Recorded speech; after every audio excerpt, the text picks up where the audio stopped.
Hello and welcome to the e-sgol Conference 2021 on Thursday the 7th of July. I'm delighted to be able to introduce Kellie Williams from Broughton Primary School, who is here to talk about Teams and IT in the classroom. If you've got any questions you'd like to ask during the workshop, please use the questions and answer feature on the right hand side of your screen and we'll get them answered hopefully towards the end. Kellie, when you're ready, thank you. Hi, thank you very much. Hi everybody, hope you're all well and looking forward to the summer holidays. So my name's Kellie Goodall, I'm a teacher at Broughton Primary School and I lead digital learning here. I'm also here with a Microsoft hat on today. So as you can see, I'm an MIE trainer, an MIE expert and fellow. I'm just going to share with you today a few things about the MIE community. Hopefully encourage you to have a look into it as well. Share with you some of the professional learning opportunities that are available to you via this community, and then share with you how that's had an impact on what I've done at school and on our whole school community really. So we're going to start off with the Microsoft Educator Centre. So if you haven't had a little look here, this would be a great place to start. This is where you can become certified as an MIE, and then if you wanted to, you could apply to be an MIE expert from there. Now, even if you weren't interested in doing these certifications, this is just a great place for professional learning. There's absolutely loads of courses there that you could be having a look at. You could learn all kinds of stuff on there, and we're going to touch on that a little bit more later on. But I highly recommend having a little look there if you haven't looked there already. Now, if you are thinking of doing a certification and you would like to be an MIE expert, the applications are open at the moment. So I am here as well to try and persuade you to come and join our community, because it is a fabulous community to be part of. And as I said, the professional learning that you'll get from it and that sense of community that you'll get from it is just brilliant. So I'm going to share with you a quick video about the community. Please let me know if the sound doesn't work, but fingers crossed it will all run smoothly. There is a feeling of being valued and understood as an educator.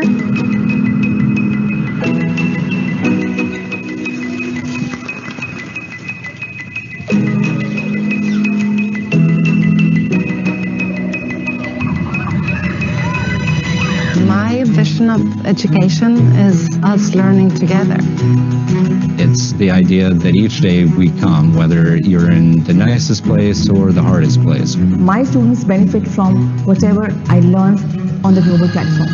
We are able to break the barrier of cultural differences, of language differences, and we are able to reach out to each and everyone out there. It's super important to bring in the world into our classroom and for us to come out in the world. And there are so many different ways we can do that. The Microsoft Educator community has really helped to get all of the teachers on board for a common goal. The MIE program gets you out of your comfort zone. Every day is a day of learning for me.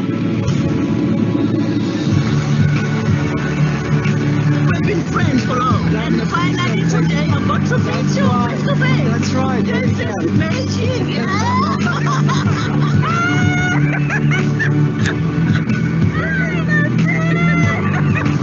I hope my students walk away from our classroom being citizens of the world. If you just have devotion, passion, and a bit of creativity. Come on! At the end of the day, it is about engagement.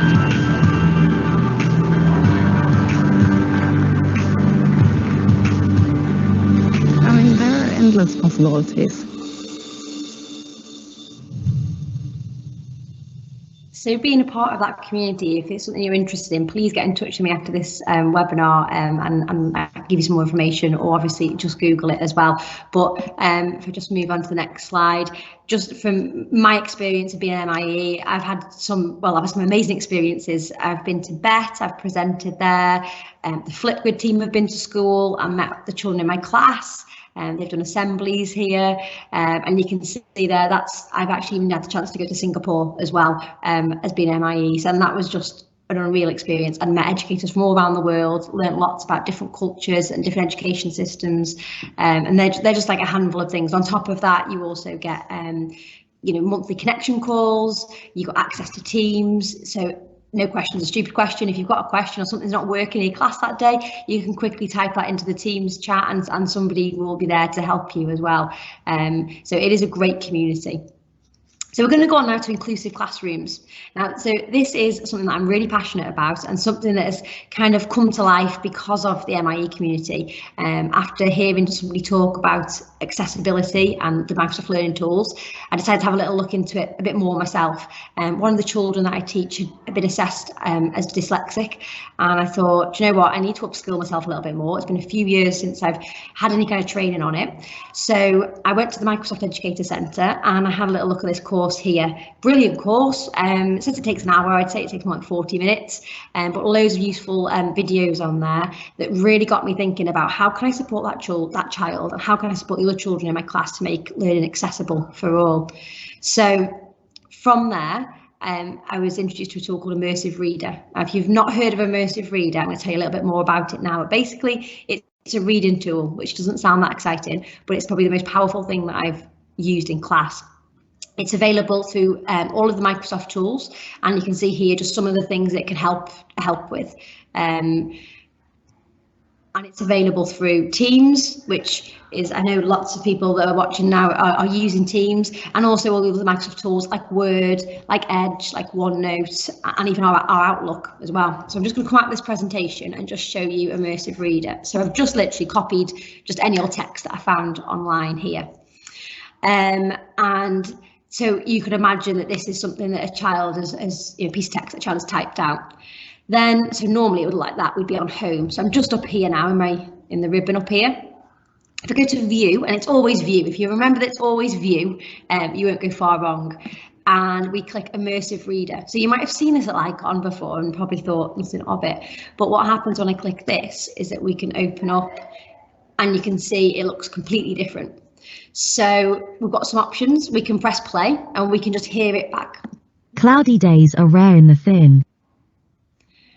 If we click up here, so you see our mouse pointer up here, we've got text preferences, so we can change the size. We can increase or decrease the spacing. We can change to a dyslexic friendly font, whichever one suits children, and we can change the background colour as well. We've got some grammar options here, so some children that I teach prefer to see the words split up into syllables. Some of them don't find it as easy, just depends on the individual child really. We can click parts of speech and it'll highlight parts of speech as well. And then we've got reading preferences, which is a little book up here. Now from there we can have line focus. This is particularly handy for somebody that I've got in my class with ADHD. And we can pick that, take it off. We've also got picture dictionary. So at the moment, I've actually got a child who's Portuguese. So if I click on a word, if she's reading that and she's not sure what that means, she can hear just that word rather than hear all of the text, or she can hear it in her home language as well. So making just reading more accessible. And I've got an example to show you afterwards of a child using Immersive Reader, and you'll be surprised at the difference it makes. And it's not just children that are using it. Secondary schools are using it, adults use it. We've introduced this to our parents as well. So if you've got anybody who you think struggles with accessibility, this I would highly recommend trying this out. Let's just jump back into our presentation. So it's built into everything. So if you're using Flipgrid at all, I don't know if you are or not. If you're not, definitely worth giving it a go. But it's built into Flipgrid. It's also built into Minecraft. You can see just a little icon down there. So all of this text is just easy to switch into Immersive Reader. It's even in your emails. So as I said, it's not just children that this is for. This is adults as well. So again, you go to View, and then you're looking this one here, the Show in Immersive Reader. Browser as well. So this is a bit of a game changer really. If I come back out of this now, I'm in the Edge browser now, which for anyone who's not sure, that's like it's like Google Chrome or Safari. It's just Microsoft's version of it.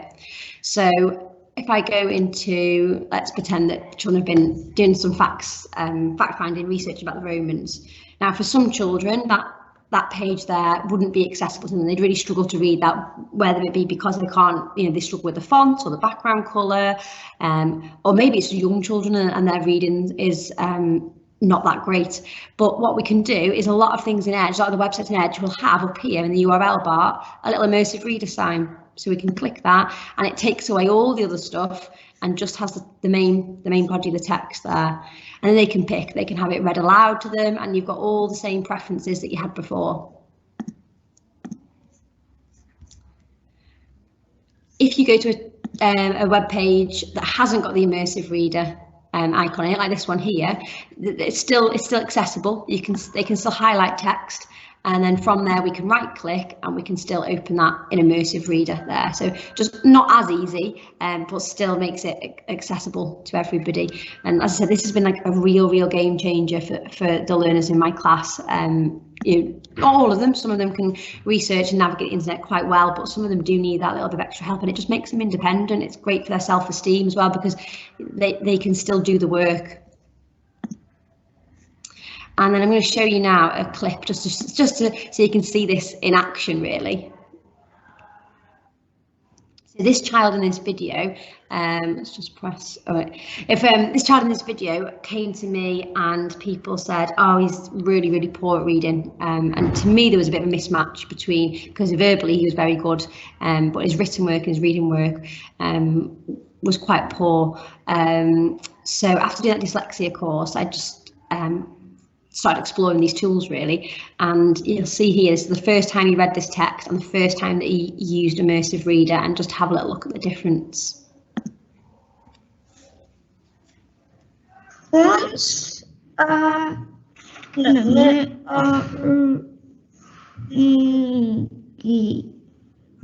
one morning, at breakfast, Mama Bear said we must stop taking about of looking where into her windows. The app morning at breakfast, Mama Bear said we must start thinking about our long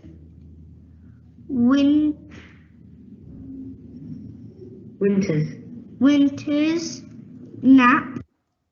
So you can see there the difference that made to that child, just having it in a different font, in a different colour, the spacing different, but just making everything a lot more accessible, and this is built into everything. So when you're doing remote learning or blended learning, whatever, whether you're using Teams, whether you're asking students to open it up in Word or in PowerPoint, you've got options there just to make learning a bit more accessible.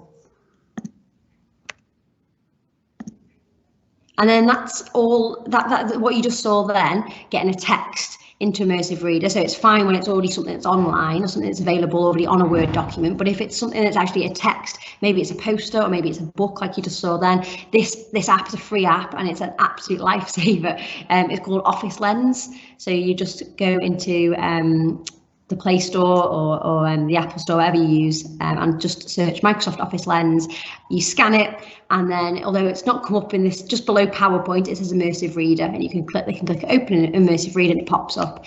Same if you're in the classroom as well, it will do the same with your handwriting on your whiteboard, because a lot of people will know already that dyslexic children find it quite difficult to read black text off a white background. They can just scan your writing and it will just transform it into Immersive Reader. So really useful app that for if Immersive Reader is something that you want to use more often. So that takes us to Dictate, and another tool really. It's really simple, but really powerful. So if I just come out of this presentation again and we go back into that Word document I had, I'll bring it out of Immersive Reader. And then if I just, all I need to do then is go back to the home here. And again, this is probably a button that you might have seen lots already, but maybe not utilised it. But here we've got dictate. So if I click on this, and as I talk, it will type what I say, making learning nice and easy. And you can tell it to do a full stop and things like that. So the child that you just saw in the video before, he uses dictate quite often. He will type a bit, and then when he gets a little bit stuck because there's spelling or something, rather than spoil the flow of his thinking, he'll just click dictate, do a little bit with dictate, and then go back to typing again. Some children will rely on dictate. We've used dictate as teachers. We've used it for our reports, which has made life a lot faster and a lot easier. So it isn't just for children or adults that have got additional learning needs. It's something that can generally make life a little bit easier. And the children are used to using things like this as well. You know, they're all using voice notes on WhatsApp and things like that rather than actually typing texts to each other. So they're quite confident with switching between these as well. And then also just, you know, being aware that when you search for things on Bing or whether it be Google, you've got a little dictate button there as well. So people who do struggle with spelling don't need to worry because they can just type it in there they can just use their voice and it'll type it in for them on there. So dictate is another really good tool to use, but really quick and easy. And then I'm just going to show you a piece of work that this is the difference this has made to a child. So this is a different child again. This child's a year 2 child, and you can see there his writing. This is what he would do, what he was capable of doing. However, we've started introducing him to the Microsoft Learning tools and to dictate in particular, and you can see the other side there, the kind of work that he's able to do now he's using dictate. It looks like a completely different. It looks like a different child has done that work. So it is really, really powerful and really straightforward to use as well. If you're using Google, so if I know some people are using Google Meet and they're using the Google apps for learning, that's absolutely fine as well. And they've got voice typing, so you would go to tools and voice typing, and you can do the same thing there. It hasn't got Immersive Reader, but it has got the voice typing. And then, as I said before, we've extended this this project to our parents as well. So we've done webinars to show the parents how to use the Microsoft Learning tools for themselves and for their children as well. We've made, if I just pop out of here, we've made it's probably gone to sleep now, this one, but we've made our newsletter completely different. So rather than having a newsletter that was created on a piece of A4 paper or whatever, I've now put this into Adobe Spark, so our newsletter looks like this. And I've also done an accessible version of it as well. So parents, if they've got English as an additional language or they struggle with reading themselves, they can click on that and they can open up into Immersive Reader as well. And they can either hear our newsletter or they can just have a little bit of a helping hand if they need it, really. And then finally, whistle stop tour, really, but I think sometimes is these ones are the most powerful, are these like golden nuggets that really would help change the children that we're teaching and help make everything more accessible for them. If I just come out of this, and I'll just show you in this presentation that I'm in here now, just another little thing that lots of people forget about, but is really useful. And I've not done it on PowerPoint online, so fingers crossed that it works. I'm taking a bit of a risk here, but hopefully in slideshow, here it is. We've got always use subtitles. If you're using PowerPoint, desktop PowerPoint, then it's in there as well. It still sits in slideshow, but it just sits over here in a slightly different place.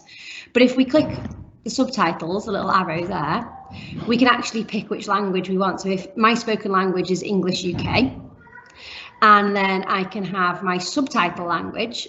So I did say I had a child who knows Portuguese in my class. I could actually pick to have it translate in Portuguese. So let's try it, because as I've not done it on the online version, but if I click on that, and as I'm talking, it should translate into Portuguese. And it's also got Welsh as well built in. So if you have got children that have in your that you're teaching that have got English as an additional language, then this tool, this subtitles tool, is quite useful. We've been using it lately with, I've been doing an Erasmus project with Belgium and Malta, and they say the translation is actually really good on it. So I recommend giving that a go. And then finally, if you are already signed up for the Microsoft Educator Centre, here it is here.